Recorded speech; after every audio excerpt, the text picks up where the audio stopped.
We'll guide you through how to fix an iPhone not allowing camera access to an app. If you find this useful, then consider subscribing and liking the video. It can be annoying when your iPhone isn't allowing camera access to apps, as you then can't go and use the camera in the app. For example, with Instagram, maybe you're trying to go and take one. You go and see this screen here and you press open settings, but you're finding the camera switch is missing here. I'll show you how you can go and fix this. I've managed to fix it before. What you need to do is try performing a forced restart. Press the increase volume button, the decrease, and then hold down the side power button.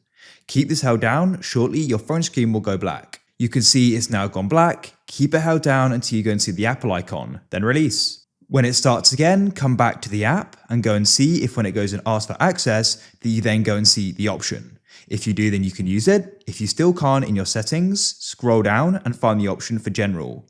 Scroll to the bottom and you can press transfer or reset.